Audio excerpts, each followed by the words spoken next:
the Midwesterner bearded podcast guys can go, did you know that the nuke in Christopher Nolan is actually explosions and not CGI? And then the other person go, I wish there was less CGI in things. And did it.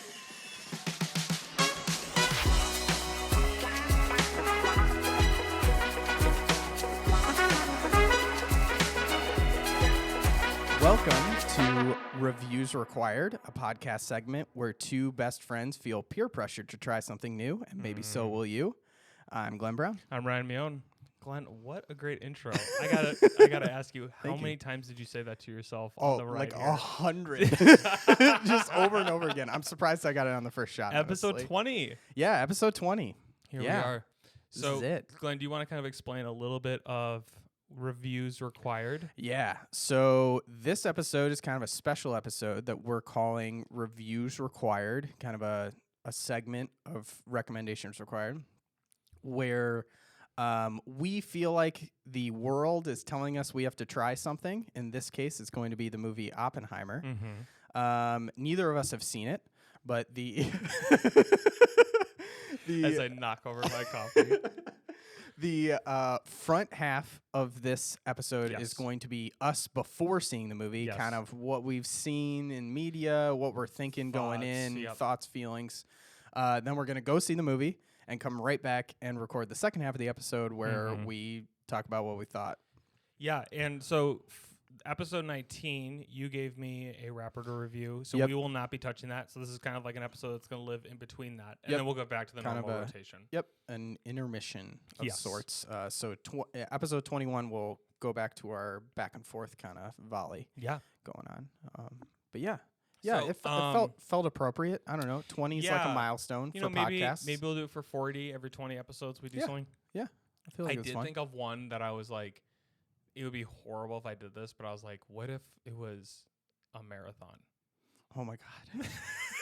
Are you trying to kill me? I think the most I ran is like a 5K. And that's how long is a 5K? 3 miles. Okay. The most I've run it's is like one of those like Thanksgiving things that you do as a kid. Oh, okay. You know, it's like the most I've run I think is 6 miles. How long is a marathon? Like 25? 26. Yeah, that's Something not going like to happen. My knees would break at like mile 10. We should do it. I don't. That would be insane. Podcast before and after. Just like it's just we're us weeping, dead on the table. Every bodily fluid coming out of us. Yeah, silence for 30 minutes, and then I just hit stop. No, it's like us at the finish line, and it's just like a recording of. If we get to episode 260, that feels right. I was afraid you were going to say 26. No, 6 episodes. If we 260, which we gotta think, how many years is that gonna be? Yeah, how old are we? Gonna be? Yeah. So if we get to episode 260, we will run a marathon for one of the episodes. I'll commit to that. So there'll be a mile for every 10 episodes. I'll commit to that. Okay, same. Deal? Yeah, deal. All right. That's a dangerous thing. Sorry, future Ryan. There's no way. If we get to 260 episodes, running a marathon is our last thing we need to worry about. That's we have true. way bigger issues to deal with. That's true. That's true. Okay, so we talked about some openers. Yeah. I want to throw out this opener. Something I want to do more of is rather than like drafts and stuff is like guys, draft is kind of a game, but like I want to play more games in the beginning. I love it. You know, we're games people. So, so there's this app that I use called Letterbox, which is full of reviews, and different things like that. So basically it's kind of like a social media for movie reviews. It's really fun. Gotcha. Okay. Like Goodreads and okay. So I'm going to read a review. Okay. And I was going to pick these beforehand, but I didn't. Okay. So this is me going in super off dry. The dome. I'm just pulling them out. And I have to guess the movie. They are movies you've seen. I'm going to pick movies that like are kind of in the more mainstream zeitgeist. Okay. Like I'm not going to pick like some random movie. Okay. I have not read these at all, so I'm reading them, and I'm just going to censor it. Yeah. I'm going to basically do like a beep for every like word that I think would give it away. Okay. Let's do it. Okay. This sounds fun. Okay. Man, There's a lot of words. There's a lot of censoring in this one. Should I just? All right, we'll just do it. Yeah, I feel like that's the hardest part. All right, this first beep that you'll hear in the podcast is me swearing, not me trying to beep the thing out. All right. I laughed. I cried. I got genuine bona fide chills. I cheered. I wanted to leap in the air and hug every human, blank, and alien in the vicinity. Blank isn't just back, but fully expanded and revitalized. It's a genuine spectacle with enough history and operatic energy to fill every blank fan with undiluted glee and vicious emotion. What the actual? There's more to it, so I can go. I now believe in aliens because blank, the director, somehow convinced them to realize the essential spirit of the original blank trilogy. I don't know how they did it, because I don't know how you did it, you crazy but somehow this was everything that I wanted it to be and more. Okay. Blank, we're home. Wow. There's so many good hints in there, but I'm struggling right now. Wow. Okay, hold on. Let me piece the puzzles together. So we clearly got a movie with humans and aliens. Yes. Okay. We have If you're watching, I don't know. I'm gonna flash the movie title on the screen right now for 3 seconds. So if you don't want to be spoiling, want to guess with Glenn, it's all right. It's going up in 1, 2, 3. Okay, now it's gone. All right, Glenn, keep going. Okay. Humans and aliens, for sure. We got humans and aliens in there. This might just be the new podcast. It sounded like a fan favorite director.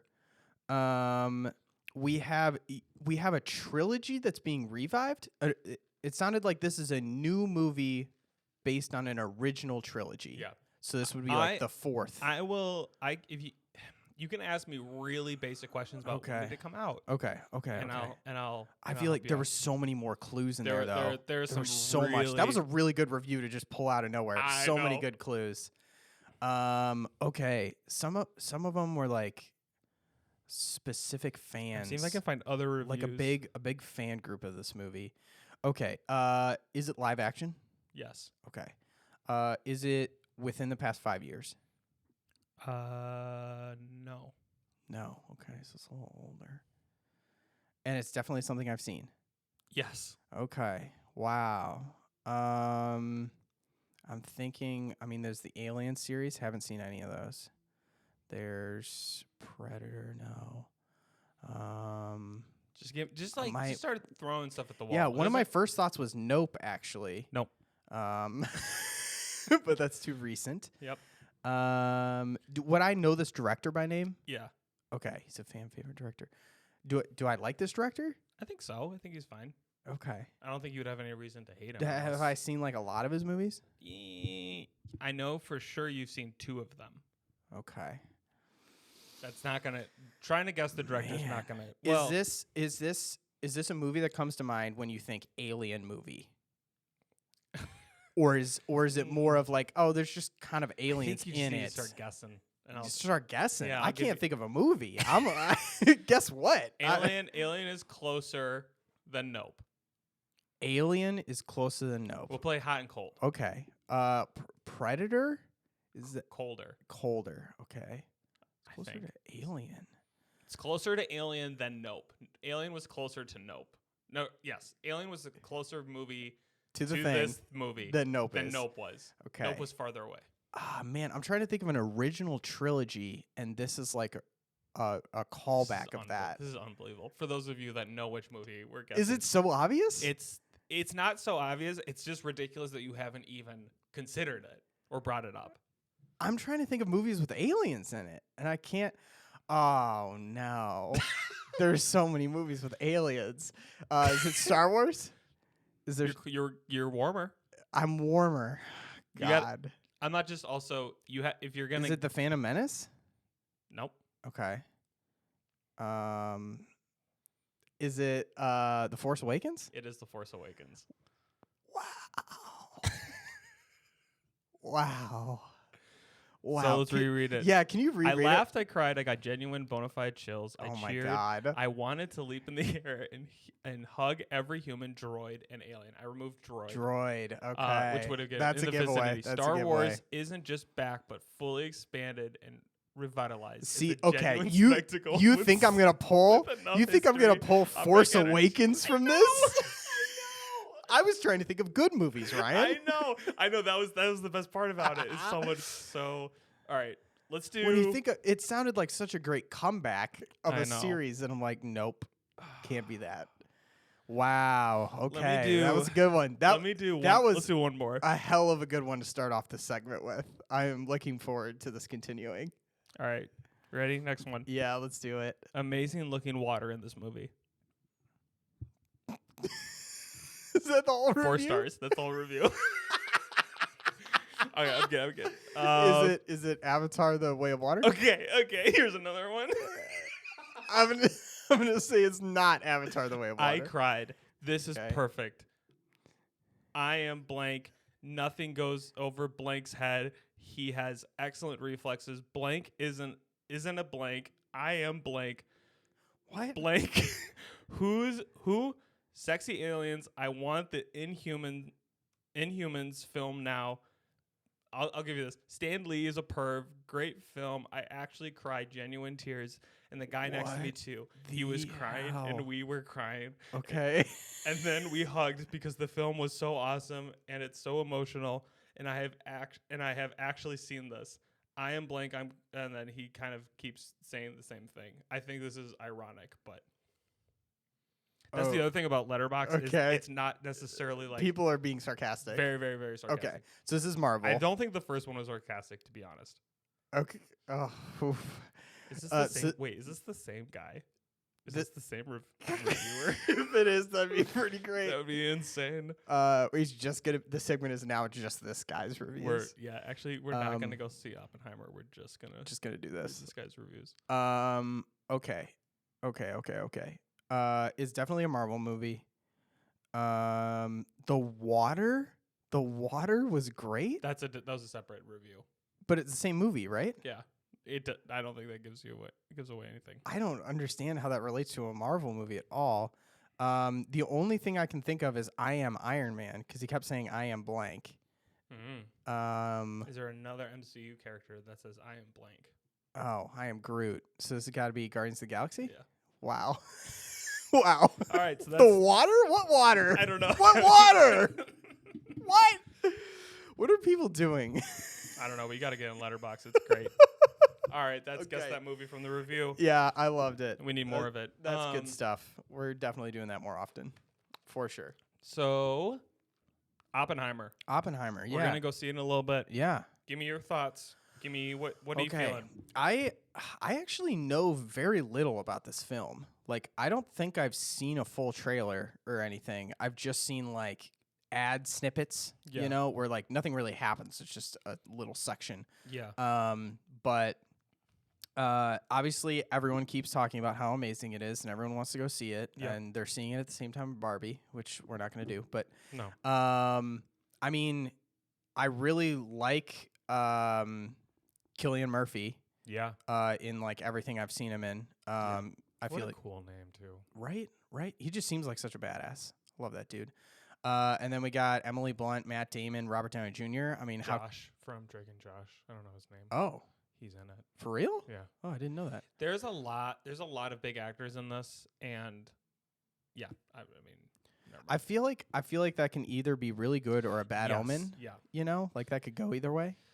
Yeah. Because they're just either it's going to be good because they have these really good actors doing these really good parts, or it's going to be bad because they're relying on these good actors to pull the movie. Yeah, exactly. I mean, from what I've seen, I don't think this movie's going to be bad. No, I don't think so either. Yeah. I think for me, like, okay, so I saw Asteroid City recently. I don't know if you know that movie. No. Oh my gosh, Ryan, don't. Okay, good. Wes Anderson directed it. I thought I forgot his name. So he directed it, and like, he's like kind of considered like the film art students like dream. Yeah, director. I'm familiar. And like, yeah, I like his work. It's a very specific style, which is like why it stands out and why he's gotten popular. I just think of the Grand Budapest Hotel. Yeah, yeah, and he's a great director. But I think there's this piece that like there's these directors that get that are really good at what they do, and then they tell really awesome stories when they're limited by their budget, and then they get to a point when they're given more money and nobody's gonna say no. Their budget kicks in, and the budget kicks in, and it just kind of like you feel like you lost something, and it does. And I don't. Okay. I'm not here to say that like Wes Anderson's films now are worse than they were. I think you could maybe make that argument. And I feel the same thing happened with M. Night Shyamalan. Who did Sixth Sense, Signs. Yeah. We just watched Unbreakable last night, actually, which I don't know if you've seen that. Yep. But that's a great It's film. a really good movie. It's a really, really good movie. Yeah. It stands up. And I was like, yeah, definitely. And then he did Split and Old, and it's... I actually really liked Split. I didn't like Glass as much. I didn't see Glass yet. I'm going to go watch it. I like It's Split. still good. Split was fine. It just was like... It didn't have the same oomph as his other films. And like, okay, so then Christopher Nolan. I'm really curious to hear your thoughts on Nolan. I like him as a director. I think he's great. I think he's great, but I also think he's overhyped, and I don't think that means that he's necessarily like better or worse, if that makes sense. I just think like the general opinion is like it's a Christopher Nolan film, it's going to be good. Yeah. And I think like some of my favorite films of his are his oldest ones. Like Memento was really good. Yeah, can you give me your favorite Nolan film? I think Memento might be my favorite. Okay. Honestly, like it's very like the term bro film. A little bit. Yeah. I hate how much this is so accurate. It's like Donnie Darko, Fight Club, Memento. When you're like, dude, it's like so deep. Yeah. Because like, Yeah. He's in the bunny suit, and you're like, okay, yeah, cool. So I fit in. That was me in middle school. 100%. Yeah, definitely. Yeah. So that was every guy in middle school. Yeah, exactly. It's like, I'm trying to think what other films he's. I mean, I know he's done like The Dark Knight. He did the Dark Knight series. He did Interstellar. Interstellar was good until it wasn't. Like, okay. The thing about Christopher Nolan, as his, and I haven't seen Dunkirk, to be fair. Which Dunkirk's another one. Yeah, I've heard good things about. So I haven't seen it either. I saw Tenet. Tenet's another. Okay. Tenet was not good. Another no. Oh, Tenet really? Yeah. Really? I will be interesting. Okay. I know I'm gonna get flack for that. Yeah. We do not have enough time to get into specifically about Tenet. Yeah. But if you really like Tenet, and not because you're trying to come off deep, but you genuinely like it, I would love to have an actual conversation with you. Okay. Like, not because I'm like, you're stupid, but like, please explain it to me. Because there's a lot that I know. You like want to understand why people love it. I know there's a lot that goes over, but Christopher Nolan, my gosh, this is such a rant. So Christopher Nolan and Wes Anderson, I feel like, are both in these spaces where they can get any actor they want. Yeah. They have any size budget that they want. Yeah. And for me, what I've realized as my style has developed is I feel like I am so hungry for like character development, character interaction, like the human touch. And both of those directors are not really trying to communicate that idea as much in the films that I've seen. Okay. Like in Tenet, the main character's name is protagonist. Like he is literally not really a character. We don't know anything about him. We don't know his backstory. Yeah. He's just kind a filler. He's kind of a vessel to communicate cool concepts. Okay. And like if you go into Tenet with that, you might actually enjoy it. If you go like, it's not really about I don't need character. It's just like, here's this cool thing. And, cool concept. And it's like that's like fine if you want to do that. Like I'm not here saying that means they're a bad director. It's just not my style as much. And same thing with Wes Anderson. It's like he to me sometimes feels so much like style over story. And Asteroid City was good, but I am worried going into Oppenheimer. Yeah. That there's some really intense character dynamics happening here. And how is Christopher Nolan going to do that in a way that feels connective, that feels real, and you just like look at any of his movies, and I just feel like there's this lackluster feeling of like, oh, this is a real human dealing with real things. Really? I feel like as these movies go on, there's just this feeling of like I think Batman did that well because he's trying to focus on the character and like how that would work out, and that came through. But then you have things like Tenet, even Interstellar a little bit. Like, yes, there's the character development there, but it also just kind of felt like how they're interacting with other people is a little lackluster. But the concept is so cool that Yeah, they're focusing more on a broader concept than specific character development. I feel like all of his films come down to it's incredibly enjoyable to watch. You're in the movie and you're loving it. And then you get out and you're like, that was incredible. And then a week later, you're like, the character didn't but like really. that didn't. So wait, the thing that surpasses time is love? Like that's the meaning? Like, got it. Okay. Or like, why didn't he, there's all this. Yeah. And I think that's the thing with Christopher Nolan. It's like he's not really he doesn't really care about the reviews. He doesn't really care about what people think after diving deep into his work. He's like, you're going to enjoy it the way I intended you to in that moment. So okay.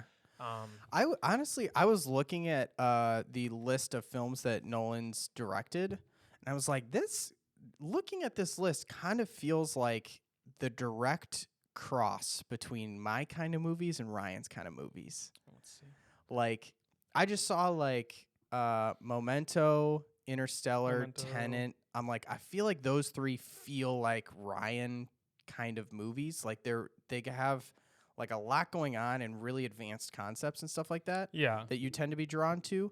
And then like he's got Batman and like my kind of vibe in there with the action movies and stuff. And I think I like honestly his Batman films better out of some of his stuff because it felt grounded to reality and like he was placed into a box. I think that's the thing is like, okay, we're going to create the parameters of the story that can be told. Okay, it has to be in Gotham City. Here are your characters. Yeah.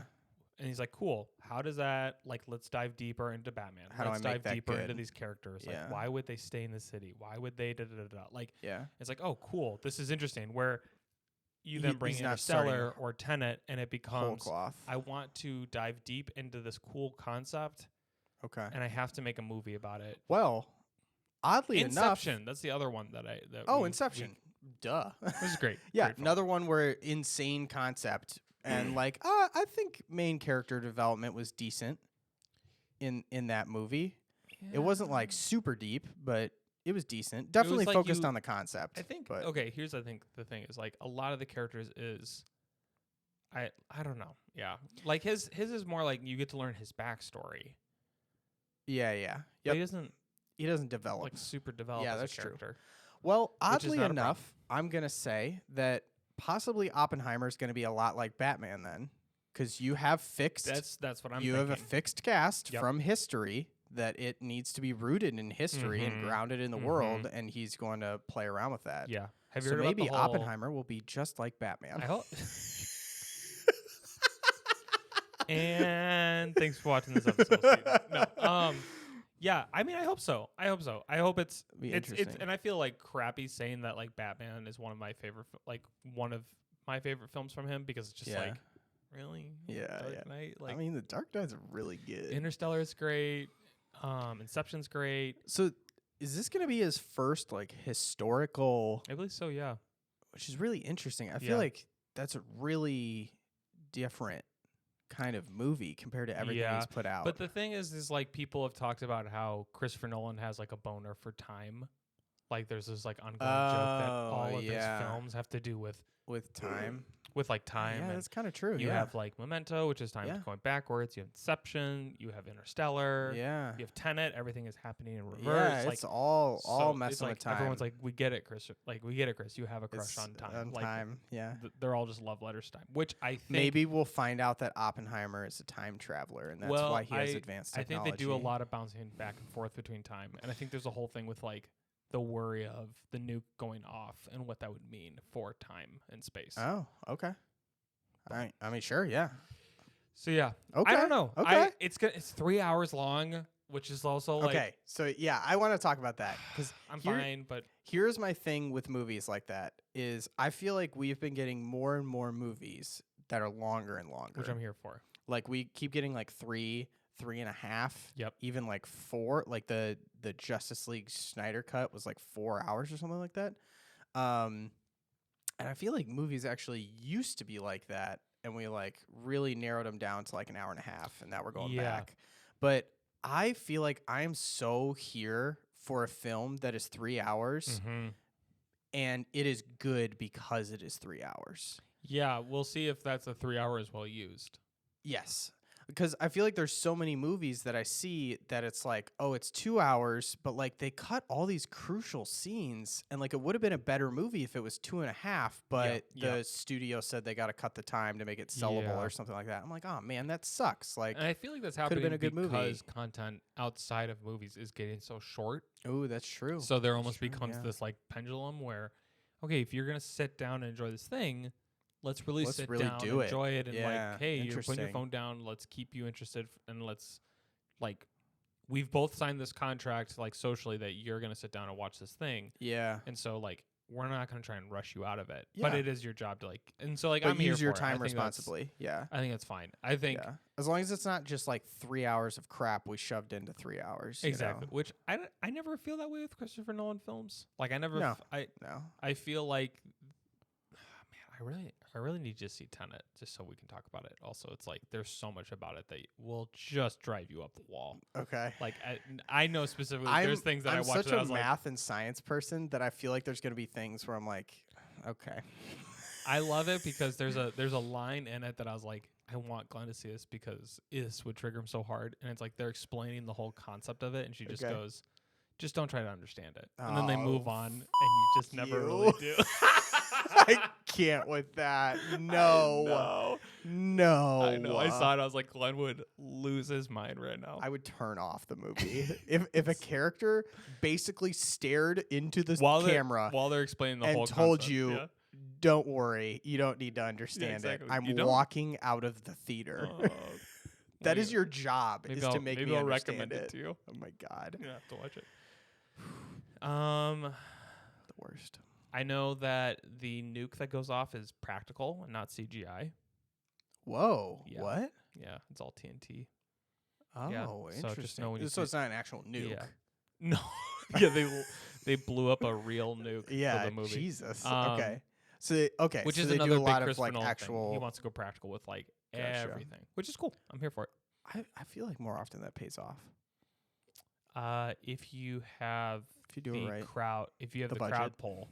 Okay. To do that, then yes. Okay. Like if you can set off enough explosions that it looks like a real nuke, and you know that the people are going to pay for it, then that's true. You can make whatever you can't want just for real. Set off a firecracker. Yeah. It is significantly cheaper, and not necessarily. I'll be interested to see if it's actually like worthwhile, or like if you didn't know that, if you'd be like that could have been CGI. Yeah. Like, because then I go, you got to make it worth it. Is this like a marketing ploy now? It's like, did you know? That's real. So that all the Midwesterner bearded podcast guys can go, did you know that the nuke in Christopher Nolan is actually explosions and not CGI? And then the other person go, I wish there was less CGI in things. And you just wish there was less bad CGI in things. Let's be clear. Yes. If it looks incredible, we don't care. I'm okay with it. Yeah. Okay. Yeah. I mean, I guess it does sound like a bit of a selling point. Right, yeah. Like a little bit. Like, I guess we'll see. And it's fine. Like it's like okay. Like I don't really care. Like if you want to do it real, but then I go, really though? Like, is it really gonna be worth it? Like, but maybe it will be. Maybe we're like, holy crap, that was insane. Okay. So, I know there's a whole thing with black and white. I don't know if you've heard about that. No. Do you want to hear about that, or do you want to go in blind? Like black and white film? Like there's parts of it that are in black and white when it's referencing something. Oh. No, I want to go in blind on that. Cool. Yeah, don't spoil that for me. I think we got to call it there. I think we do. I think we got to leave a lot of time for the second half. Yeah. I feel like we might have a lot to say. We might. Or we might be so tired because we're seeing a movie at 7. Yeah. And it's 3 hours long, and guess what? I don't stay up late anymore, okay? I don't either. we're gonna be strolling in here at like it's gonna 11. be a different. It's gonna be a different energy on the second half. Yeah. Like, yeah, we're gonna have tea instead of coffee. it's like it's gonna be the. I don't know. I'm having coffee. It's gonna be like Have you seen those memes where it's like Aaron before and after from Attack on Titan? And he's like really nice, and then it's like him with the eye patch and the long hair and stuff. No, and I haven't seen those memes. They're so good. That's gonna be like us. We're like, oh, let's go see Oppenheimer. And they'll be like, oh my gosh, everything's a lie. It's just gonna turn into an NPR. Yeah. Super depressed. All right, so this is this first half. Thanks for bearing with us on this exciting new different thing we're trying. Hope you guys like it, and we'll see you on the second half. Yeah, sounds good. All right. All right. And we're back. All right. Wow. Where do we be? So the first thing I want to say is I was telling Glenn on the way back, I was like, I think this is the longest period of time I've ever gone seeing a movie with someone and not saying anything about the movie. It took us about 25 to 30 minutes to get here sitting down after seeing the movie, long. And that is a crazy amount of time for Ryan, for sure. Yeah. I have much to say. I have so many thoughts. So, oh my God, dude. I feel like I just ran a marathon. We were talking about running a marathon. It was I don't think there was a scene that lasted longer than 60 seconds. I was thinking I had to go to the bathroom at maybe the halfway point. And I remember thinking, I'm like, every 10 seconds there is new information. There is not a single moment that's wasted. Yes. They used all 3 hours, my man. Yeah. It was like someone told you you're gonna run a marathon, but you have to sprint the entire thing. It was like, whoa, so much happening. Yeah, there's a lot. I don't even know where to begin. I'm gonna just throw this out here. Yeah. This might be a long episode. It's gonna be a long episode. That's fine. It's our 20th. It's our 20th episode. Yeah, it's we're gonna go bit for of it. a celebration. I'll say this. So this is. I'll just start the conversation on a kind of a softball. Yeah.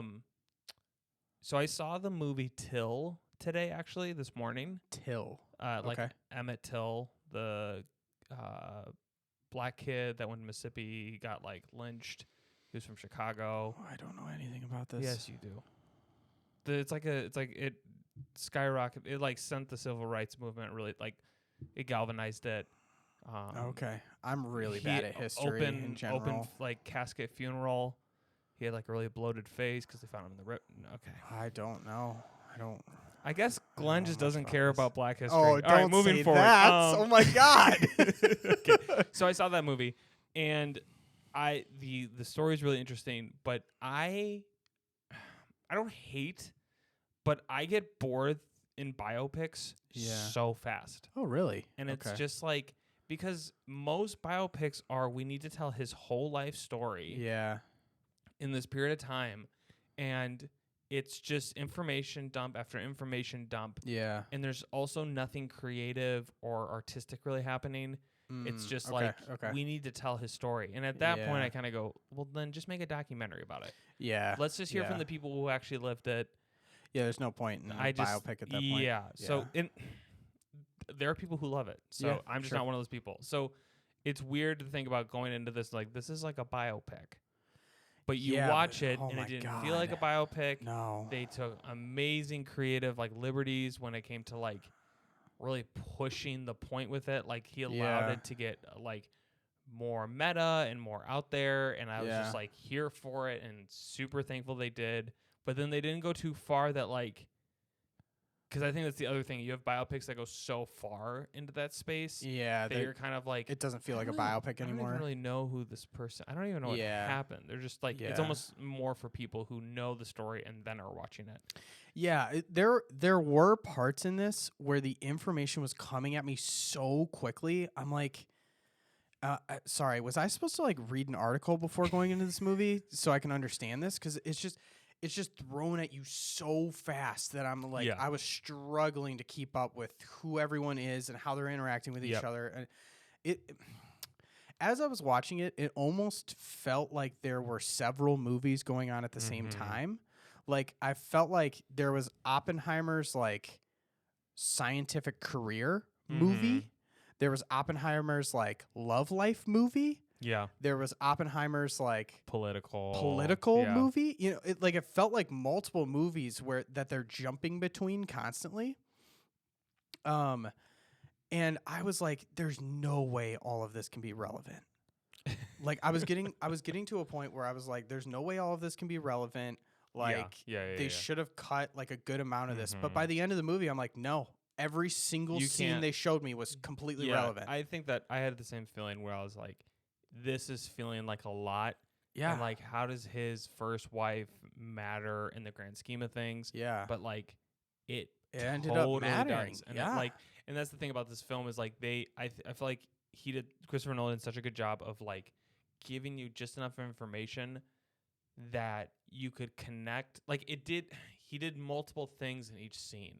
Like the scenes that he brought with his ex-wife, like played into his current relationship with his wife, played into his current political standings, played into his current guilt. Yeah, they were all just so tied together. Everything was connected, and like there's so many through lines of like what you could pull away from this movie, and I felt like, I think that was in typical Christopher Nolan fashion. His character, we don't really know a lot about him, like. Even the characters, like, nobody knows what your opinion is. But that also played into it. Like, it did. It was like Christopher Nolan picked this character that was similar to his other characters in the sense of, like... He's hard to nail down. You don't really know much about him, and that actually played a little bit into it. Because, like, if we know too much, then... I don't know. It was just... Himself is a bit of the mystery. Yes. Yeah, exactly. And that's why, with the whole political stuff, like, nobody... wants to trust him because nobody knows where he stands, especially when you have something like that was crucial to the story, the Cold War, exactly, and all of it. So it's like it felt like, oh, this is very much a Christopher Nolan character, but it played well into the space. Yeah, where I think sometimes like the Christopher Nolan characters, not all the times, I think a lot of times they work, but like sometimes they can be a little bit like, okay, yeah, like, I want a little really more, but I didn't necessarily feel that way with this. I'm trying to think of just... This is going to be a ramble session, so... Yeah. Okay. Okay. So, other thoughts. I recognized literally every face on the screen. That would be my one and only gripe. It's like every single face on the screen is like, oh, I know you from this thing. Like... That's such a random pull. I don't think I've seen you in anything for 20 years, but I know you from this movie. Josh. Yeah, like Josh from Drake and Josh. There was the guy from Chronicle. The main character in Chronicle was in this. He's been in so many other things. It's wild that you're using that as that's literally the only reference. The guy from Mr. Robot. Yep, the guy from Mr. Robot and Bohemian Rhapsody. Matt Damon. Matt Damon's huge. Robert Downey Jr. But just like all the background characters are all people I recognize. At one point, I was like, am I going to be in this movie? I'm going to show up on screen and be shocked. Like, everyone is in this movie. I think, okay, so this is where my head goes. On one end, it's weird because it's like, obviously, like, actors are going to be in other things. But I think there's just a piece where you go, like, you have the lead, who's the biggest actor. Oh, and then Gary Oldman is in it. Gary Oldman's which, in like, it. showed up right at the end. I mean, and they all killed it. They all did. Everyone great, is doing great jobs. an immaculate job. I think it's just, like, I don't know what it is. I think it's sometimes when it's, like, a character is so... Like, the kid from Hereditary is in it. Yeah. And I'm like... Didn't even recognize him until you pointed it out. And I was kind of like, did you need to pull... Like... How do I explain this? It's like, are they going for casting because these actors look like the real people? That could be one thing. I don't know. I have no way of knowing that. Yeah. I'm sure we could search it. And then the other thing is like when a character that's so in the background is like even a somewhat known actor. Yeah, is that too distracting? Part of me goes like, I'm immediately pulled out of the film and the story for like a couple seconds and then I'm back. Yeah. And there was just a lot of those moments and it's but hard. A couple seconds is a big deal in this movie. Exactly. But then it's also like the wife in Oppenheimer has been in a lot of other stuff. Yeah, Emily Blunt. Yeah, but oh my God, there you go. But like I wasn't pulled out of it. Do you know what I mean? I wasn't either. There's even Robert Downey Jr.'s character. I was like, that's Robert Downey Jr. Okay, cool. Like, but then there's just like, I think it's when they're these main characters that are gonna have more screen time. You're like, okay, that's fine. But when it's like, Gary Oldman is in the movie for 30 seconds. I feel like it's when they feel out of place. Like those like Robert Downey Jr., Emily Blunt are big actors playing main characters. Yeah. But when it's a side character played by kind of a big name, you're like, whoa. What's he doing in here for a minute? Or when it's someone that you haven't seen in like very much stuff, or it's like, whoa, I think I know them, but from where? And now you're trying to think of what movie they're from. Yeah, exactly. And like, okay, if you don't know the actor, this isn't a problem you're gonna have. But like, it was just weird. The and I'm sorry, I don't remember his name. The kid from Hereditary. I was just like, you had like 3 lines, and I was just like, I don't know. But if you're that kid, you got to be like, well, I was an Oppenheimer. I'll take any role. And that's where I'm like, is it because like everybody wants to be on a Christopher Nolan film? Of course. And I'm just kind of like, that just I can't tell if it's bad or not. Like, it might not be either. It might not. It might just be something that's just something. But it's like, it does throw me out of the story. Yeah. And I'm like, I can't tell if that's my problem or just a thing of like, you don't want one lead. The more names you can attach to it, the better you can market it. So I was just like, are these castings because they're bringing the best character to the screen? Or just because it's a name, or it's a name. Someone recognizable. Interesting. So I don't know. Okay. But that's like probably the least important thing to this film. Yeah. So you were talking about how all the explosions were practical, not CGI. Big explosion. Yeah. Do you feel like that followed through? Yes, I think so too. I think so too. And I'll say this why, because I'm pretty sure this whole thing was filmed on film. That's like I think I've heard that. Christopher Nolan thing. Yeah. Not Christopher Nolan thing. He just tends to film things on film. Yeah. Specifically IMAX film. But you can tell with the fire, and who knows? Maybe I wouldn't feel this way if I knew it was. If I didn't know if it was sure. You can tell with the fire that it's real. Yeah. There's just it feels impactful. Imperfection. That's the one thing I like didn't feel the impact of the nuke the way I wanted to. Really? I was kind of like, that's it? That's it. I know. That's it. I know. The atomic bomb. That's it? What? I felt the impact when the sound hit. The sound. Oh, I was like, gosh. Whoa. The sound in music is impeccable. Is perfect. Yes, off the chain. There was like, and then they like used the sound so creatively. Like there's the whole thing where when they're taking the bombs in the boxes with the chains, that sound effect carries on when his wife is walking towards him. I'm like, oh, yeah, so good. Yeah, I gotta see if the music is by the same guy that did Tenet. I don't think it is, and I don't think it's Hans Zimmer. Because he used to use Hans Zimmer for like everything. Gotcha. And hasn't been. It was very good music. Music was great. Yeah. Sound was good. Sound design. Yeah, I think the bomb, the nuke going off, and maybe this is like, I guess it's just a big explosion, but it just looks like a big fireball. That is what an atomic bomb looks like. Yeah, I get that, but I think there's this piece where it's like, it didn't look like a nuke from the pictures and the video I've seen. It looked like... So we should be clear that the atomic bomb that went off in this movie is their test bomb. Yes. Not the nuke that's actually dropped. That's fair. Okay. This is like, to my knowledge, the bomb they set off is like a 1% version of what actually got dropped. Like this is like a scaled down version of it. So it's not going to be as big, I don't think. Yeah, but that's fair. Yeah. The sound of the bomb hitting was wild. Well, and then the creative choice to like go completely silent when it goes off. Yes, it's just like perfect. It's utterly perfect. So good. Okay, so right as the movie opened, I felt like nothing happened for like 20 minutes. It was just Cillian Murphy and like cutting to like confetti on the screen and then cutting back to him like sitting looking very intently at a wall and then cuts back to like lights shooting across the screen and then him sitting there looking at the wall again. And I'm like, this is like what? That was like 3 minutes. It felt really long, and I was like, your attention span is gone. I was like, I'm enjoying every second of this, but nothing is happening. I was like, I love just watching Cillian Murphy staring at a wall. It's great. 20 minutes. I'm exaggerating. I'm exaggerating. It's like 2 scenes, and it was a while.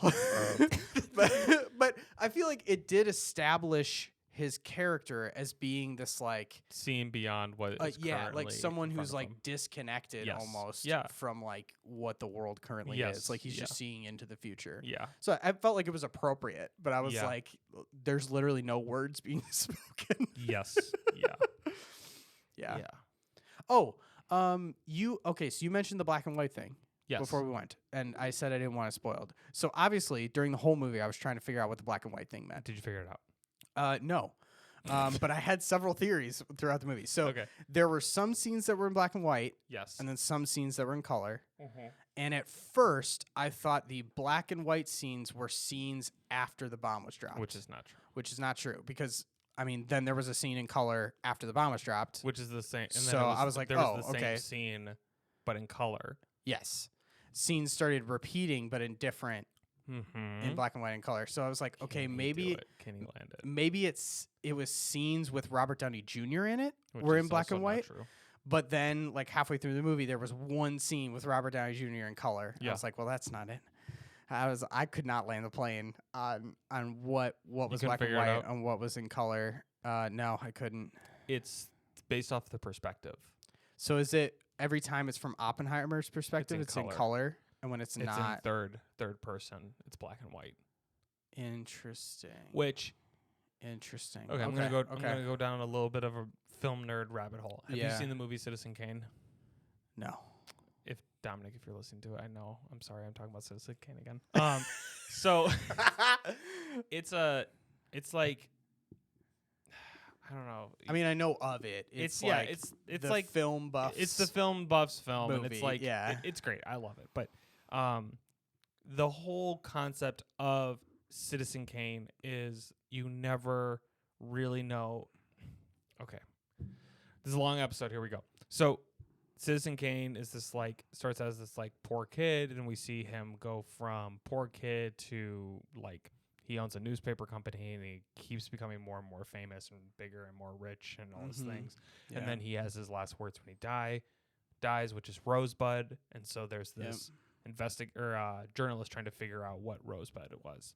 Okay. So he interviews all these people through Citizen Kane's life, and they tell the journalist who Citizen Kane was. Mm-hmm. But everyone has a different perspective on him. Obviously. So we also, and the whole movie is told third person. Mm-hmm. So we actually never really get to know who Citizen Kane actually is. We just get to hear everyone else's opinion people of him. think Citizen Kane is. Okay. So it creates this really interesting dynamic of like you get to learn about this character through this movie, but you also don't ever get to hear what he thinks. Yeah. And like we don't see him alone. Like he's nothing's never from his perspective. Yeah, exactly. Okay. So it's really interesting. It's really good. It's if you can get over the black and white and kind of more old timey. There's some really cool stuff that happens in it. But that felt like a direct homage to Citizen Kane to me, where it's when it's black and white and people are talking about Oppenheimer from outside of his perspective. Mm-hmm. It felt very like, hey, this is kind of like Citizen Kane play, where it's like that. Okay. We're saying who Oppenheimer is, but this isn't really who he is. Yeah. But then when it's in color, when it's the full depth is understood. Yeah. Now we're seeing more of who Oppenheimer is. So that was like my little like, oh, this is interesting. I'm kind of liking this. And it also is, there's also more homages to me because it's also like Citizen Kane. He tries to like go into like government and go like into get political power. And so that also felt like these tie-ins. So I was like, I dig this. This is cool. Yeah. As I'm talking about this though, and like as I'm as you brought up like the sparkles and like the dust, which was really cool. I love that. Also, the sound design for it was just like, it was so good. It was a little loud. Oh my gosh, here comes Grandpa. It was a little loud for my ears. Just a little. It's so good. No, because it's explosions. What do you expect? No, the explosion was great. It was the beginning sounds were like when it was doing those like when the atoms were erupting. You thought that was too loud. Yeah, a little bit. It was a little loud. Go home. I still am like. I think okay. Gosh. Tell me how you really feel. I liked the movie. Mm-hmm. I liked all the concepts, but I feel like I'm still getting snagged on the same thing that I've gotten snagged on all the other Christopher Nolan films, which is I want to know the character. And like I'm trying to figure out right now if this is just the Christopher Nolan style that I'm getting snagged on that I am not okay with. And I just am like, I don't like that your characters feel like cut out, like cardboard cutouts. And I'm like, I just didn't feel like that at all. I just am like, I can't tell if that's. It's like I can't tell if his style is working for this film because of the nature of the subject matter, or if he's playing into the subject matter so that his style works. Does that make sense? Yeah, like it's like the chicken or the egg kind of thing. Yeah, I got you. And I just can't. Do you feel like the characters were cardboard cutouts? I felt like they were better this time. It was nice to see a female character in his movie that wasn't. I'm a female character and weak, and they're like his female characters are just a little like can be a little like, right, like stereotypical. Doesn't pass the whatever test. Yeah, exactly. The Bechdel test. I can't remember. Okay. It says two guys. On yeah. So I liked. Man, she was also a piece of work. I was like, dude, you have horrible taste in women. Yeah. And then like when she's sitting at the all of them are very intense. Yeah, exactly. And then when she's sitting at the like table, I'm like, hell yeah. Dude, yeah, give him heat. Give him heat. I don't like your phrasing. I'm like, let her cook. Yeah. Exactly. Yeah. Yeah. So yeah, I don't think they were cutouts. And I'm trying to so here's the thing. I can get really nitty gritty about it, but I'm trying to think, I'm like, what is a film that does this well? But it's like the depth of his character comes down to him staring off into space really dramatically. Oppenheimer? Yeah. Like we see the things he's thinking. Yeah. But I felt like there was so much going on with his character. Yeah. Like he had so many like conflicting opinions going on. It seemed like he had so many parts of his life like tearing him in all directions, and you could like feel him battling with all of those things. Like he wants to stay true to his friends, and he wants to stay true to his politics, but he also wants to like save the country that he lives in. You know, and how all of those are at odds with each other. That's a good point. You know what I think it is I don't think my opinions on the character development. I don't think that the character development is weak or that he's flat. Just I lost you in that sentence. Fine. I think what's happening is the more that I've been getting into my own craft, the core question I always want to ask my characters in my film is like, why are you doing this? What is the reasoning? How does your brain work? Like, what is the thing that makes you? Who is this person? Who is this person? And we don't. That's never really explored in any of Christopher Nolan's films, really. Like, the core of who they are. Like, yes, it's explored in Oppenheimer. I feel like I'm digging a hole, and I'm doing a lot of like verbal processing right now. Because even as I say that, that's fine. I'm like, but that's also not true either. Because we do get to know a little bit of who. I feel like we got to know Oppenheimer pretty well. Yeah. I mean, as much as you can. Was there anything other than the sparkles that you didn't like? Sparkles. I liked the sparkles. I told you I liked them. I was just shocked that no one was talking for so long. Anything that I didn't like.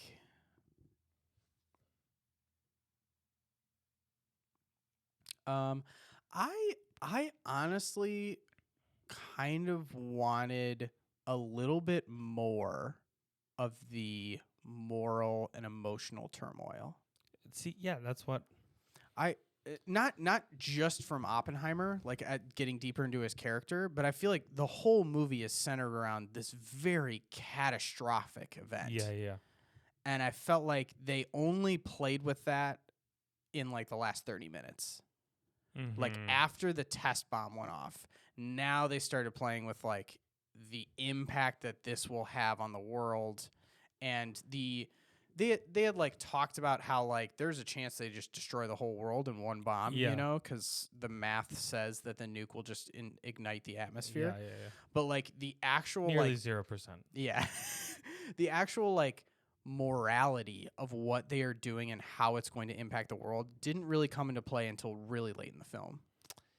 Yeah. Like then after the fact, Oppenheimer starts to struggle with the thing he has done. But then that's the other thing is was he actually struggling with it, or did he realize what he did and was trying to become the martyr?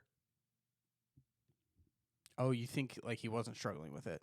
And I'm not saying he was, like, but I think that's what the film's exploring. People might think I'm a bad person, so I'm going to become a martyr. Well, he sees the destruction, and so rather than he like is trying to right his wrong, but his wife is also kind of like, you're just being a martyr, so people don't so that people forgive you.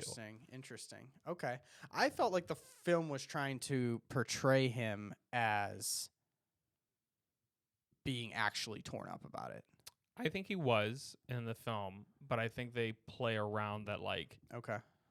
He has a level of indifference about it too. He does, yeah. And it's like he looks away when they're showing the pictures, like he's not willing to look at what he's done. Yeah. And then even when the time that we see him get the most heated in the whole film is when the guy is trying to get him to verbalize his opinion on something. Yeah.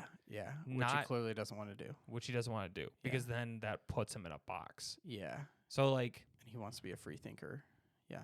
I don't think it's a free thinker. I think he doesn't want people to decide whether he was good or bad.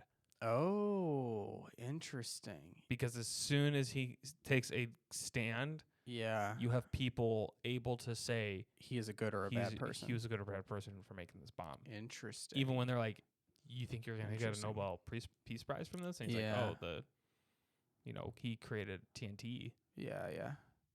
Yeah, I guess I almost kind of wish we saw more of it from others as well. Like, I'm not even specifically talking about Oppenheimer. Like, I wish the movie in general explored more of that. I can't follow. I don't know what you're saying. Like I feel like there should have been a little bit more exploring the impact of these people not knowing if they should be doing this or not. Well, like there was a couple snippets of like, oh, I don't want to get involved with that, but I mostly don't want to be associated with it. Or like, I mostly don't want to ruin my career by doing that kind of thing. Instead of like them running into people who are like, I will not destroy the world. I can't have that on my soul. Like that kind of thing. Like the emotional weight behind it. Well, I think that's the thing too, is like you had this feeling that like Oppenheimer was not considering. I think that was like the thing that I liked about the film too, is like, he's like, we just have to see if we can do this. And there's this, what's great is see if it's possible at all. Now there's this scapegoat that we can say, hey, we have to beat the Germans at this game. So now it's a game. Now we have a reason to do this. Yeah. Now we get to play. But then the Germans lose. And now what? And now his escape, his like card he could play to say, hey, we have to beat the Germans is now gone. Yeah. But he's already succeeded enough that now it's like, well, we're just gonna bomb Japan then. Yeah. And then all of a sudden, he can now be seen as the bad guy. Yeah. It felt to me, if you're going to watch this film to learn about Oppenheimer's life, I feel like this is less the film. Like it's Oppenheimer with the sense of how do you deal with morality and how do you make sense of creating a bomb, like what kind of mental gymnastics do you have to do in order to say to get yourself I want to do this thing. Because and it's also like if we were to apply this to a different profession, right? Like, hey, like we want, we go to a painter and we're like, we want you to paint the most intense, perfect painting, and we're just going to throw money at you. But like that, like everyone's like, okay, cool, like he's going to do that. But then if you said, but we are going to use that painting to kill hundreds of thousands of people, and it will change the reality of the world forever. And like all of a sudden, the weight of it means so much more. And you go like, why would you paint that then? So he had this. It's like he's this expert in this field, and now this field is able to be used. It feels like he's the perfect man to. Like he was born to do this thing, but then suddenly that thing gets used for utter destruction. And then you just go like, but he knew that you were building a bomb. Yeah. But you were under this like facade of like. But he didn't want to call it a bomb. I know, the invention of the gadget. I know. Gadget. So that's what I'm saying. It's like I think when I saw the nuke go off and then there was so much more of the movie left, I was like, because I think I had this feeling that it was going to be more of like the bomb goes off and then he realizes, oh my gosh, what did I do? And it ends. Yeah, that's what I was expecting. It's not at all. There's so much going on after the fact. I mean, you get into like Cold War shit. Yeah, and I loved it. And I think, I think it's like we're less trying to figure out who Oppenheimer is and more seeing a man trying to struggle with, I don't want to be the bad guy. And I don't want anyone to really know where I stand because that will give them evidence to, he's like, he kind of joined the Communist Party, but didn't really. Yeah. He's always on the fence of everything. Yeah. Towards the end of the movie, man, I started down a deep spiral of what is humanity? Okay, let's explore that. What have we done? like, oh man, I just started thinking about like, I don't know, like men trying to become gods in this like weird twisted way of just like destroying nature in like crazy, but like I don't know. I started going down that rabbit hole, and then I also started thinking about how like intellect is just so intertwined with like torture in a person's life a lot of the time. Like I feel like Oppenheimer, and I mentioned Imitation Game. This felt a lot like Imitation Game, like very, very similar kind of plots going on, where like this person's high level of intellect causes so many problems for them. And like often those two things, I feel like that's true like for every genius that like has been in history, You're like isolated. People don't. Every see the savant, same, exactly. Is like ignorance is bliss, right? Like every savant is like tortured by the knowledge they have. Yeah, and like I was going down the rabbit hole on that. I was like, because for a majority of the movie, I was like, man, it'd be so cool to like have knowledge that's like so impactful to the world, and be able to like have this impact on the world and be so intellectually like gifted like that. But at the same time, I'm like, that sounds horrible. Like the amount of stress that Oppenheimer is like going through in this movie, I'm like, I could not do this. There's no way. I don't understand how human beings do this. It was wild. Yeah, and it's like there's almost this feeling, and I think like at the beginning, it's like Oppenheimer is the bomb. Yeah. Like he is the bomb, and it's just like developing Oppenheimer and then him trying to be like, I don't want anyone to use me. Like I don't want, I don't want to take sides. And yeah, I mean, there's definitely something to like that. This is definitely a movie like I gotta chew on a little bit. Yeah. And I like that. That feels nice. It feels nice too. I have something to chew on. Yeah. Man. Yeah, Robert Downey Jr.'s character, like that whole arc was really interesting. I like too that they did a lot of referencing things. Like they did kind of these flash forward moments where like there was like the stomping on the ground. Like then they used that as an explosion. Yeah. Or, like, you kind of like Robert Downey Jr.'s character shows up and you're like, who's this? How is he connected? And then that starts to like Yeah, I actually was thinking about the stomping of the feet. So there's a scene right after they do the test bomb or the actual bomb. I think the actual bomb. Right after they do the actual bomb, there's like a small, because they built this whole town, right, to like test this bomb and build the bomb, and all the scientists live there and stuff. And he does like a speech in front of basically this town in a really small auditorium, and everyone is going nuts because like America, hell yeah, you know, and like we beat them. So he's giving this speech, and it's like just super basic. He's clearly losing it during this speech, but everyone's feet are like pounding on the bleachers. That scene is so intense. It's so intense. It's very good. I loved how that sound came into play before that scene happened. Yeah. Like, I feel like usually it's like the other way around. Well, they'll call back that feeling, you know, which I think they did later as well. Yep.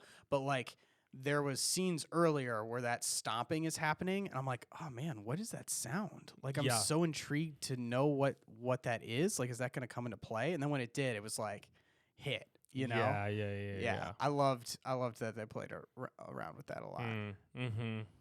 Yeah, there are a lot of those little moments. Yeah. Yeah, man. Oppenheimer. It was good. I don't think we've said our any actual opinions on it. Yeah. There's no other director like Christopher Nolan where I walk out of a film feeling like I just saw, like, to the core of me, saw a movie. Like, you never see a Christopher Nolan film and don't get lost in it. Yeah, definitely. That's like, definitely. That is something. It hangs with you a bit. It hangs with you a bit. You feel it. You like, I don't know. He's so good at that. Like, everyone has a gripe with him, and like, I'm trying to figure out if I am happy with his character development in this. I think I am. I feel like there was a lot more going on in this than his other stuff. But you just you feel it. I don't know. Was there ever a scene that you thought this could not be in the movie? Like, cut this. You're wasting my time. Because like if I guarantee if you counted up the scenes, right? like cut to cut or not even like cut to cut, like just scenes. Scenes, like settings change, that kind of thing. I don't know the definition of what dignifies a scene. Is that a scene? Yeah, location. A location. Okay. Usually. Or time, I guess. So I feel like if you counted up the scenes, it would be an astronomical number for a movie. Yeah. And they're also bouncing between stuff so much. Just so much bouncing all over the place. Do you feel like there was a scene or scenes that could have easily been cut for time, or do you feel like every single scene was crucial? I feel like we maybe could have cut a little bit of the beginning. Okay. But it's like the apple scene, but that's so infamous to his story. Like that's the thing that happens, so it's like if you cut it. Well, and they pulled it back later. I know. With like that guy being like one of the main people to like. I know. It's like every time you saw a character, you're like, well, this guy doesn't matter. And then you come back later and you're like, oh, he does matter, I guess. Yeah, even his first, was that his wife or girlfriend? Did they get married? I have no idea. His wife, yeah. This is his wife? Yeah. The one that dies in the middle of it? Yeah. Okay. Like, even her, I was like, are these scenes really necessary? Like, every 100%. Time she was on the screen, I was like, I feel like we could cut this. Like, this wasn't feeling necessary. But then halfway through the movie, I was like, oh, that was so important. And that's the thing is, like, any scene that felt like it wasn't important, also, if it wasn't a direct callback, it built some sort of, theme up for later. Yeah, it's information you need to know about him or the their people. Whole, sex scene was, actually important. Yeah. It's like the way she with most the reading. Important sex scene in any movie. Honestly though. Usually I'm like, come on. Like, you don't need this. It feels like such a excuse to show nudity or whatever. And oh my gosh. Also the scene where he's giving the testimony and then she just pops up in the scene. Yes. I was like, Yeah. It was so good. So good. So good. I was like, oh my, because that's possibly the best, like I said, possibly the best use of a sex scene. Sexy, yeah. I almost like, I have like a real big disdain for sex scenes because it just feels like it's trying to sell the movie. Yeah, and definitely. like that didn't, again, it added. Let's make it rated R, throw in a sex scene, and like people come see it. Yeah. So. But they used it. They used it. It was crucial. It was, man. It was wild. I'm trying to think of anything else. Me, you know what? It kind of did feel like some points that like the scenes were so okay. This is the best way I think to describe watching Oppenheimer. Yeah. It's like someone threw a puzzle at you, and it all hits you in the face. Like they're throwing puzzle pieces at you one by one, and not in order that they're going to click together, just one by one. And you kind of see them hit your face, and you're like, what the hell is that? What the hell was that? And then you watch as the pieces fall onto the table and just click into place. And then all of a sudden you have this full puzzle, and you're like, that was a lot of sensory overload. Yeah. Like there was a lot happening, but now I see the full picture. And I'm like, but did you have to throw it at my face? Okay, so I have a follow-up question to that because I think that's a very interesting way to phrase it. So do you think it would have been a better movie if the puzzle was just laid out in front of you? No, absolutely not. Or given to you in order? It would have been really boring.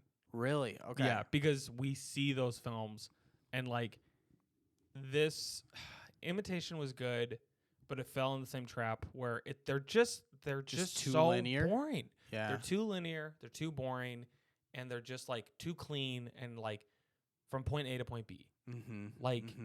If you're gonna bring actors in, if you're gonna bring the art form of film, then like play with the space. Yeah. And it just feels like when there's so many, like the cinematography in this was beautiful. It was very, very Christopher Nolan as always, and like they played with the space, like when the shaking of the background when he's like feeling the guilt of the nuke, and then like the white. It's just it's so good. And like oh man, we didn't even talk about like the flashbang scenes, like scenes where like so good. The like nuke light kind of comes back into play. Yeah. I'm like, oh, this is good stuff. So good. Yeah. It's the spotlight, right? Yeah. Too like it's the shining light on what he did without anyone else's opinion. Like there's so much layers to it, and like that's the thing is if it was all straightforward, you could have really easily followed, but you would also like have tuned out. Yeah. So you need to. It's like 3 hours where like you need to pay attention right now. And like that was the thing is I never felt bored. Yeah. And I don't know if that was because I was entertained the whole time. I think yeah. I don't know if entertained is the right word. It almost felt like I need to pay attention. Yes, because if I drop my attention for 5 seconds, I'm gonna lose everything. No, yeah. Like it's like I'm in a full out sprint, and if I like trip, I'm done. I'm falling to the ground. I'm missing everything. The whole I'm gonna eat shit. Yeah, and he would do that too in this movie where like he would just show you like with his ex-wife.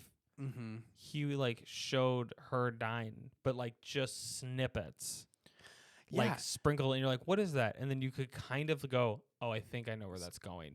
Because that was the thing I think he did beautifully or the editor, but did beautifully in this was like, okay, we're going to throw a ton of information at you in the wrong, quote unquote, wrong order. Yeah. But like, we're going to need you to know exactly that scene. Yeah. So instead of when he feels a certain way, rather than doing a full flashback, we're just going to show you 3 shots. Yeah. And then we're going to later reference those 3 shots. And like, some of you might pick it up, what's happening, and some of you won't.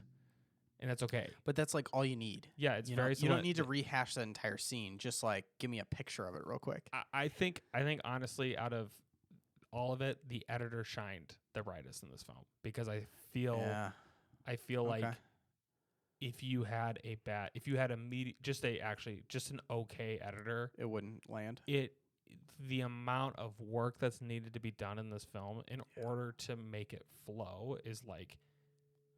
I can't even wrap my head around it. Did you notice that there's only one that's coming to mind, but I think there were several scenes that played out in two different ways. Which ones? There were, the one that's coming to mind is his first wife's death. It happened in two different ways at two different points in the movie. Okay. I did There's notice one something. point where she commits suicide by taking pills and drowning herself. Chills. And then there's another point in the movie, or maybe even like just another scene a little bit later, where someone is drowning her. Which is him. Which is, I thought it was implying that the guy who like kills people when they're, he gets kind of stuck in a meeting with a guy who's like, this, you should not be talking to this guy. This guy's a killer. And he's like trying to tell him that's communists are No, I think that was a representation that I thought it was that Oppenheimer, by not running to her aid when he killed her. He killed her. I thought they were linking that back to him because he was trying to hunt down communists and she was a communist, and like Oppenheimer kind of gave her up. Okay, interesting. Because he said that I was supposed to be there for her. Yeah, I thought which it's like it was for Oppenheimer such a split second. You're like, did I just see a hand? Yeah, push her down? yeah. I think that happened at a couple different points, but now I can't remember them. We got to rewatch it. Yeah, I was gonna ask, is this a movie you'd rewatch? 100%. Yeah, I think most Christopher Nolan films I have to rewatch a couple times. I have to rewatch Tenet. I might like Tenet if I rewatch it. I need to watch Tenet. Yeah, we should watch it together. Okay. I feel like I'll need you to. I won't recommend it, but we should watch it together. Yeah. Yeah. There's so much of that stuff where it's like, these like. Yeah, I just love how he's willing to push the medium in that way. Like he's like, I'm gonna do a biopic. Yeah, but I'm gonna really push it to its limits. And like, and I think that's something with like the sparkles for the first 20 minutes. It's like he's kind of going like, obviously the sparkles and the particles aren't actually happening in front of him. Yeah. But we're going like, I'm using this kind of creative method to get this idea, and I'm going to keep using that throughout this film, but not just with the particles, with everything. And you go, oh, like he introduces the creative language early on in the film that you kind of go like, this is not going to be. It sets you up for what the tone is going to be. Exactly. This is not going to be like a beginning to end kind of film. Yeah, it's almost like the first thing that's coming to mind is like when you translate something from another language, you can translate it word for word, right? Yes. Like you can translate that language word for word and get it very, very accurate to like those wording, or you can translate the meaning and the idea of what the text is trying to get at and translate that into your new language, trying to get at that idea. And I feel like that's what this was doing. Yes. It was trying to get at like the idea and the emotion behind the events that are happening, rather than like the literal like security cam footage of the things that are happening. Yeah, exactly. Because in that case, I just want a documentary. Yeah. If you're going to tell me all the events, then just do a documentary. Then just tell me exactly what happened. I don't need a live action reenactment. Exactly. So unless you're going to do something with it. 100%. Yeah. Yep. Okay. I think you got me there. You got me there. Yeah. How many teeth? Oh, how many teeth? Oh my God. Wow. We're rating Oppenheimer out of 32 teeth. Man, I'm kind of leaning a lot. Say it. I really enjoyed it. I might go like 30 teeth. I feel like I want to go. It's giving me like a lot to chew on. You know, I was like, I was like, it's either like 29 or 30. It's up there. But I'm trying to think. I'm gonna say 29. Okay. See, the problem for me though is every time I go see a movie, regardless of the movie, I come out like right after that movie thinking that was the best movie I've ever seen.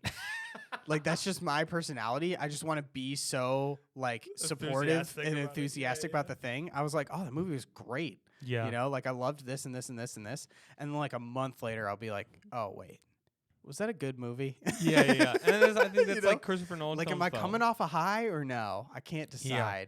I'm gonna say I'm gonna say 28. Actually, I'm gonna bring it down. I'm gonna bring it down a little bit. Okay. I loved it. I love the film. It was great. I really don't have a lot of gripes. I think it was one of the better movies I've ever seen. Yeah. But I think there would be room for me to like, I don't know, to really like get into it. Yeah. Yeah. I was into it. I don't know. I mean, anytime a movie feels like I want to rewatch that, like I feel like that's a good sign for me. Like, there's so few movies where I'm like, I want to return to that again, and it'll be worth it. You know it's gonna be worth a rewatch. That's fair. Also, having to watch this though for 3 hours I'm okay with it. Okay. I don't know why the length of movies just really doesn't bug me. Like, I really enjoy watching movies. The length I'll doesn't sit matter. down and watch it, but man. if it's a bad movie for 3 hours, oh yeah, it can be bad for 3 hours. Well, of course not. Yeah, but like a movie being 3 hours in itself, it's like totally fine to me. Yeah, like even the Batman. Did you see the Batman with Robert Pattinson? Yeah. Like that was like 3-something hours. I enjoyed every second. I was in it. Okay. Yeah, I know you probably didn't like it, but I was here for it. I liked it. I had feelings about it. It was fine. Okay. It felt like 3 hours. Let's just put it that way.